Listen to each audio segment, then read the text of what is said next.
Hello, welcome to The Buzz. On this episode, we'll be highlighting some historical features throughout the preserve. First up, we'll be appreciating some craftsmanship and the past of a few iconic bridges along our trails. Then we'll visit Riverview Farmstead Preserve to catch a rare glimpse inside the three buildings on site. So get ready to cross a bridge back into time on this episode of The Buzz.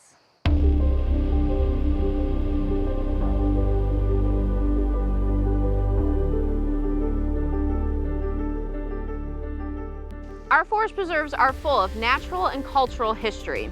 From quiet forests to vast prairies, there's so much to appreciate. But have you ever stopped to marvel at the engineering that makes this possible to get to these wild places? Today we're going to be looking at some of the district's bridges. From the surface, these bridges allow us to cross roadways, waterways, even a 40-foot ravine. We'll dig a little deeper into the bridge's histories, which is sure to give you something more to appreciate.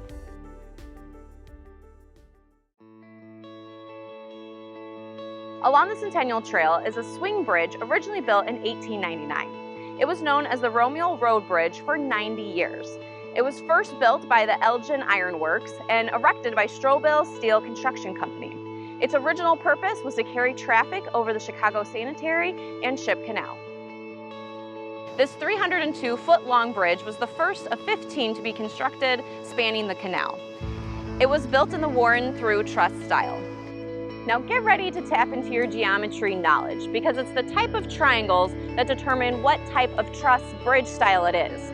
In the case of the Centennial Trail, it's these equilateral triangles that make it a Warren truss style. It was named after the British engineer James Warren. This bridge once sat on a vertical pivot, which some of the mechanics you can still see today. As ships and barges approach the bridge, electrical motors can swing the bridge 90 degrees out of the way. This leaves the vessels to be able to pass through the waterway. Bridges like these aren't automatic. There needs to be a person setting everything in motion. So there would be a bridge tender sitting in this house on top of a steel platform. The swing bridge was replaced by a high-level bridge that allowed the water traffic to pass through without interrupting the road traffic. Because this bridge was the last of its kind in Illinois, it was relocated to the Centennial Trail at 135th Street for hikers and bikers to enjoy while traveling on the 26-mile-long trail. It no longer swings open and closed, but it is a preserved piece of engineering history.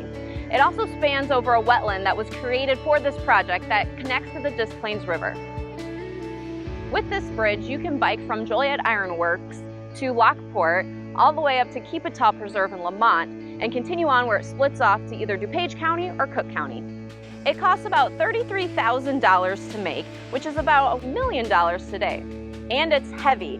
This bridge weighs 340,000 pounds and had a counterweight that weighed 208,000 pounds. If you notice the width of this bridge, it's a little tight. It's 18 feet across, making two 9-foot lanes. Now, normally local roads have 10-foot lanes, where any road with 45 miles per hour speed limits or higher have 11-foot lanes. So if you were driving on this back in the day, it would have been a tight squeeze.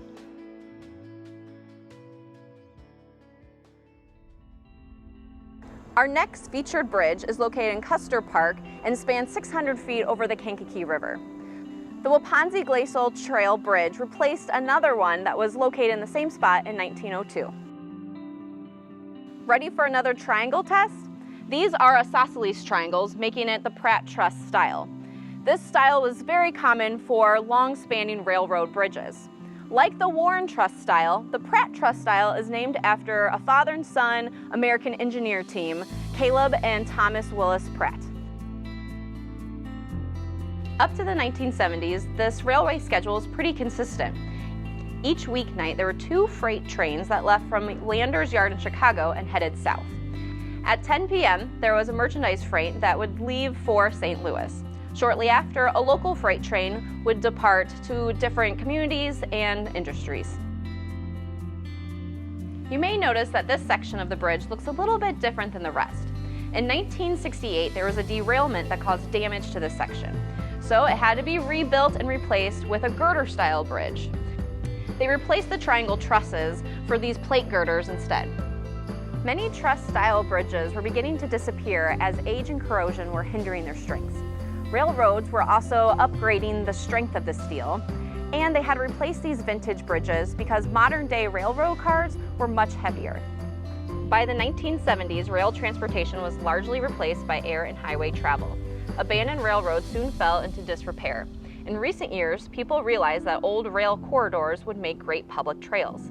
The Forest Preserve acquired the bridge and the railroad right-of-way in the 1990s when Norfolk Southern donated the rail line to the Illinois Department of Natural Resources.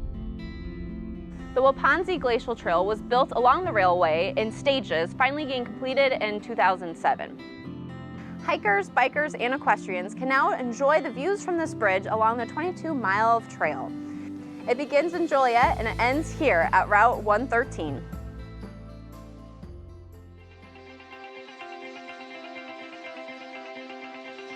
As we cross the county, we find our last featured bridge here at Goodnow Grove Nature Preserve in Beecher. Now, it may not have as rich a history as the others, but it sure is a sight to see as it crosses over a 40-foot ravine.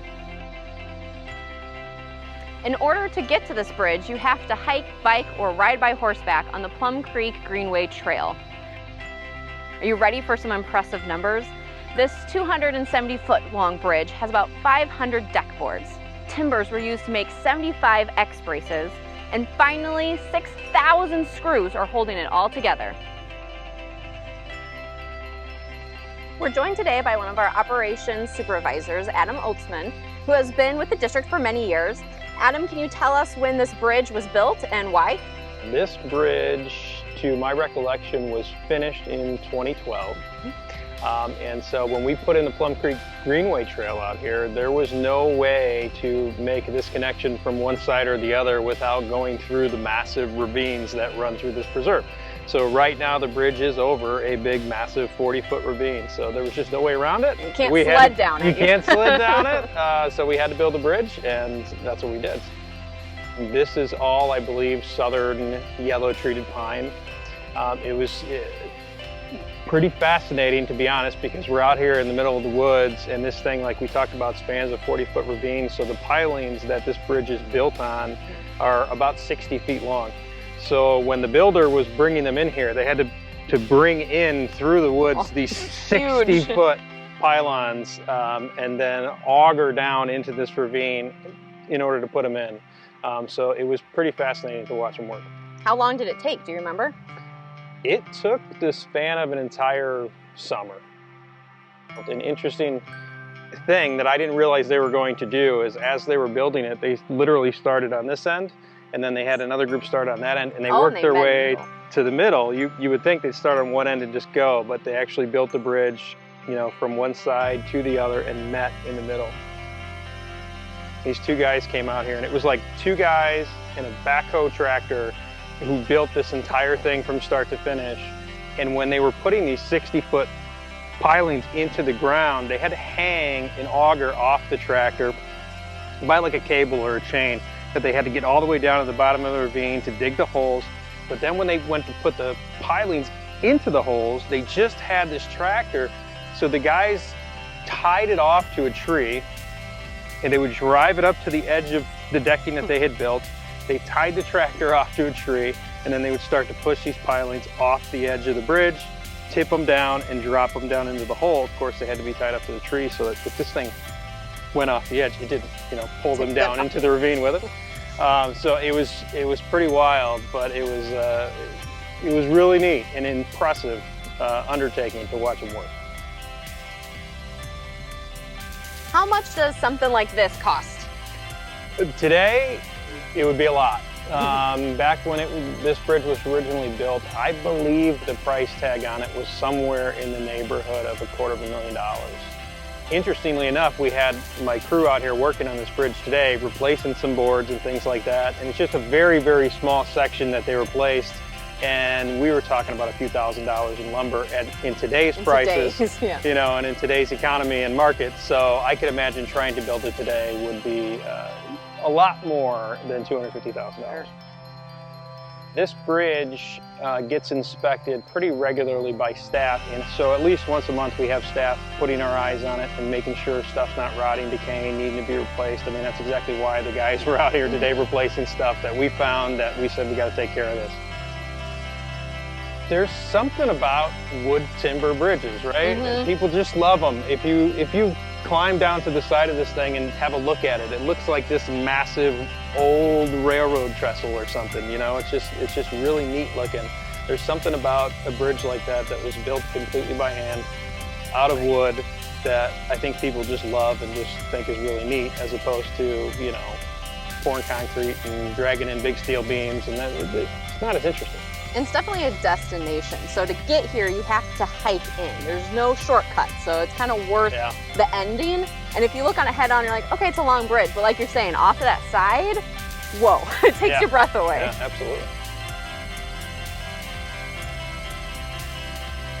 From the last swing bridge of its kind, to railroad lines, to wooden masterpieces, bridges are helping us reconnect with nature. A lot of these bridges have histories, but some are waiting for you to make history of your own. Make sure to visit our website's interactive trail maps to find the locations of these bridges and many more.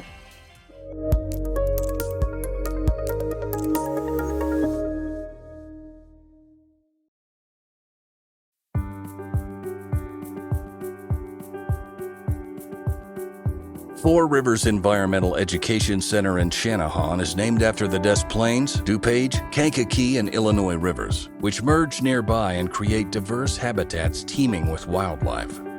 There is no shortage of things to see and do, and a visit here is sure to satisfy your hunger to learn more about the natural world. Hike the trails and explore at your own pace, and check out our new all-persons trail that will educate you along the way. Step inside to view our new interactive exhibits and get a better appreciation for what's living right outside our door.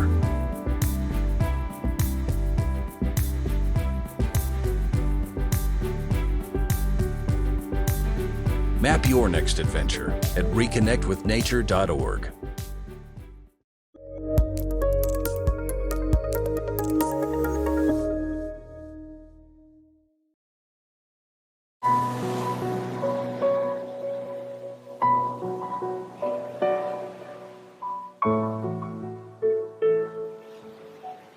Riverview Farmstead Preserve is one of only a few of our Will County forest preserves that have such obvious signs of the land's history.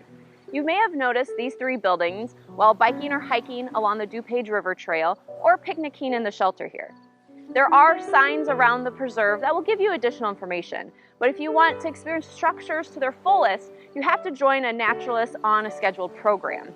Lucky for us, we have a naturalist joining us today that will give us a rare glimpse inside the buildings and share more stories of this historic farmstead.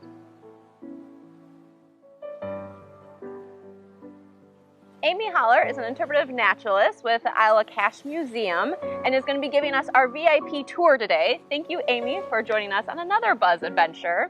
Can you give us a quick overview of Riverview and the people who lived here? Yeah, so Riverview Farmstead is one of our many preserves that we have, and it's actually one of the few that have more of a farm background to it. And the family that came here was the Clow family. A lot of people probably are familiar with the Clow family. They are one of the kind of first families in this area. And this farmstead was actually the farmstead built by Thomas Clow. So one of the many Clows. And here we have remnants of three buildings that are just a small fraction of what used to be the massive Clow family farm.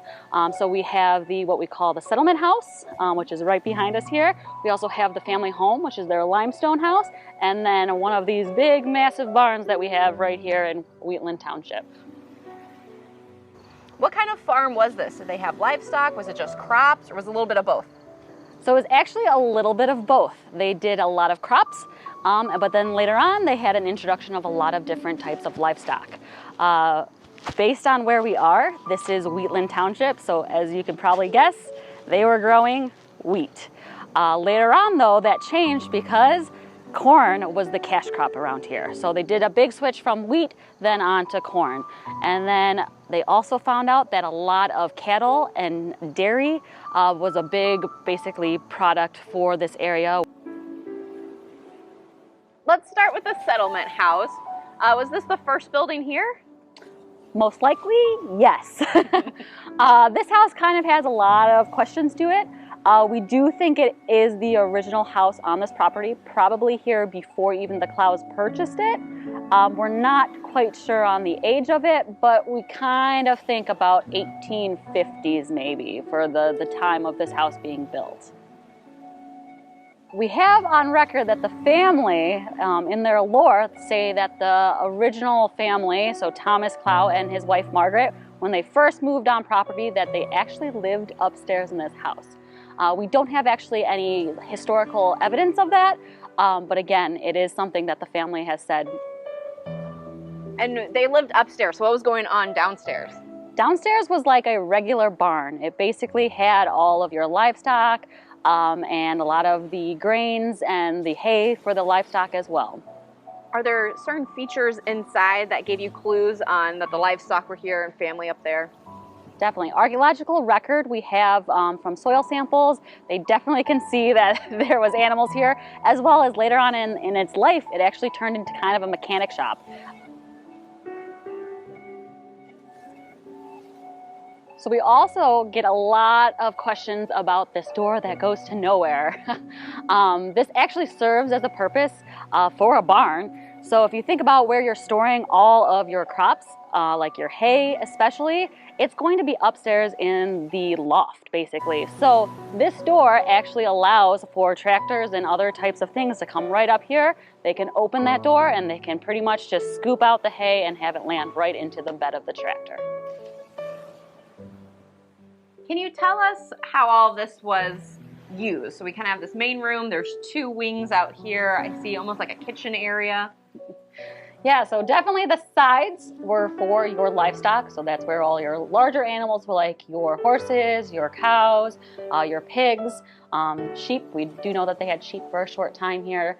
And then in here was more of kind of an internal space. So you do see something that is kind of like a kitchen. It's a dry sink area. So most likely big practices for dry sinks are for canning, for drying, and also for pickling different types of vegetables. And then we do know that later on the family kind of changed this area back here and actually had chickens back here. And you can see the chicken wire up on the screens there.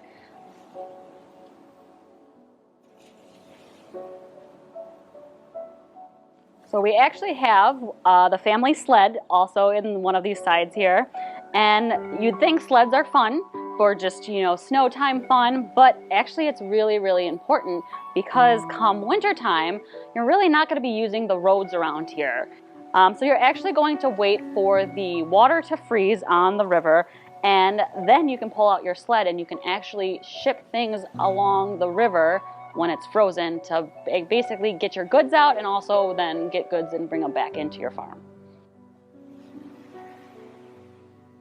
So on tours, we normally let people come down here in this area, but one place that's actually off limits is upstairs. But because there's only a handful of us, we're gonna invite you guys upstairs and take a look. So up here, we actually have a stamp from the lumbered timber that was basically framing this house. And so up here, we don't have much electricity in this house, so I'm using a flashlight, but you can see that we have a stamp from the company, which is the Beidler Brothers. And it basically shows that it was stamped in Chicago, so that's where the wood was coming from downtown Chicago. We also do have a lot of walls that you can kind of change with different types of partitions, so maybe there was also some animal usage up here as well. Not big animals, we can't put No. cows up here. Cows but and more horses, like probably, chicken, sheep. yes, definitely. So definitely probably sheep. We do know on record that they did have sheep for a short amount of time. They were pretty smart. They knew that during the Civil War that wool was pretty popular for uniforms. So they pretty much cashed in on that. They got some sheep around that time period, probably sold the wool for uniforms, but then after that they got rid of the sheep. So always adapting to the times. Exactly, smart people. Welcome to the Clow family home. We're actually going to invite you guys inside to a part that normally we don't get to see. But as you step inside, you can actually see features that really showcase how the Clows were really successful in farming. And one of the features is actually this beautiful walnut staircase that is actually a spiral staircase, which is kind of unusual for a farming family in this area. So downstairs would definitely be much like our houses today. If you're having guests come over, you're going to be inviting them into your family, your living room. Much like that, it happened in this time period as well. So you can see actually downstairs, the first two rooms, your parlors, are going to be a little bit fancier than the rest of your house because again, you're kind of showcasing to your guests. So you can see a lot of fancy features with a lot of wood board paneling, a lot of medallions for the light fixtures, and a lot of kind of upgrades in the room. So a lot of people always ask us, what do we have plans or what have we done to this farmstead? We actually have done quite a bit. A lot of it is just basically stabilizing the structure. There, throughout the years, has been a lot of damage to it, and one of the things was the front half of the house was sinking. So a way to do that was actually to come in and actually install new beams and slowly start raising that front half of the house back up, and then replace it once it was finally stabilized with these nice beams. So the big thing here is to stabilize the house and basically have it for more years to come. It's hard to believe, but this house actually had running water, and it's thanks to this structure. What is this thing? Yeah, so this here is actually a cistern, and it doesn't look like much, but on the other side of this wall is basically giant tanks that are basically holding water. And this one in particular can hold about 7,000 gallons of water. So during a rainstorm, it's getting collected from all the gutters around the house, and it's being filtered down here. And the family would have a windmill outside that would actually basically pump the water up to a higher tank, and then it would kind of flow throughout the house. Most people would have a cistern. It's your way of kind of getting fresh water. But the size of this just shows you that this family knew what they were doing and they had the money to do it.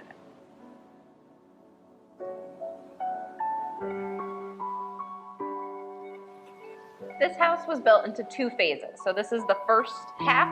What went on here? So this was the first half, like you said. So this was built about 1863 and basically was the whole entire house for the Clow family until they finished the second half 5 years later in 1868.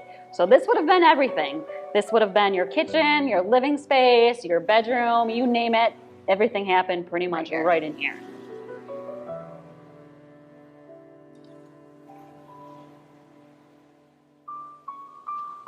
Our last building is a timber framed barn. Is there any special features you'd like to point out? What is actually really cool about this barn is that it has no nails when it was built. It was all built basically by joints and trunnels, which is basically kind of like wooden pegs that are holding all the structures together.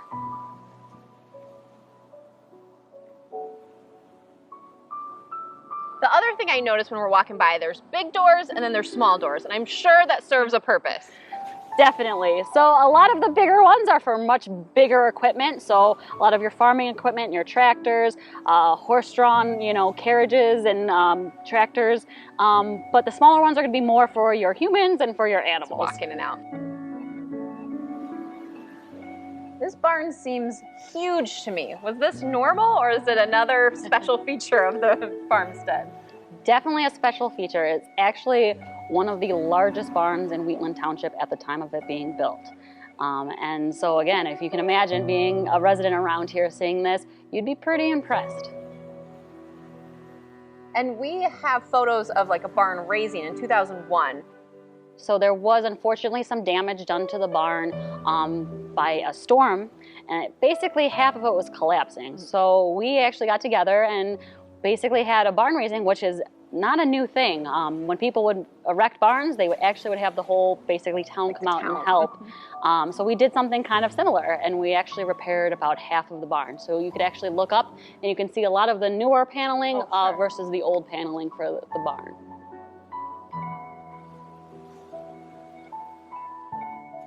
One of my favorite things about the forest preserves is that they aren't just forests. Riverview Farmstead Preserve is a great example of the uniqueness of the natural and cultural histories that can be found in our preserves. If you want to join a tour, check out our website to find the next upcoming program with Amy or our other knowledgeable naturalists on our team.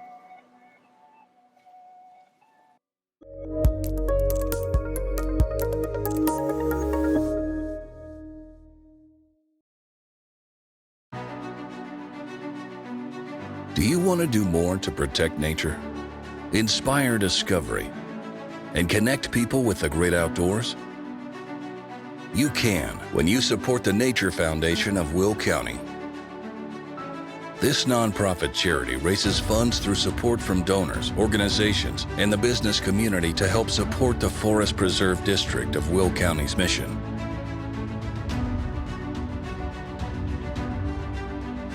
The foundation helps various initiatives take flight.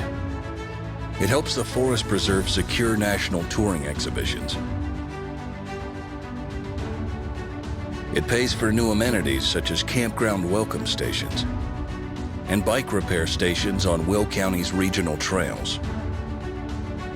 It assists with the costs associated with land stewardship, which includes equipment for volunteer workdays and seeding of native plants to restore the land to its original state, which helps enhance not only your outdoor experiences, but local wildlife's as well. There's a lot more work to be done, and we're just getting started. Roll with us on this adventure and become a champion for nature, so future generations can appreciate and explore everything Mother Nature has to offer. Donate today at willcountynature.org.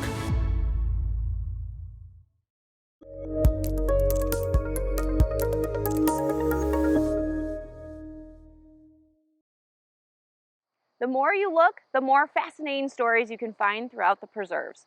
Our trails have history, including the last swing bridge of its kind and creating new wooden bridges becoming landmarks of current times.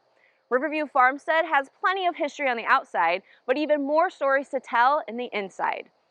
Now it's your turn to make history of your own by mapping your next adventure at reconnectwithnature.org. I hope to see you crossing a new bridge, but until then, I'll see you next time on The Buzz.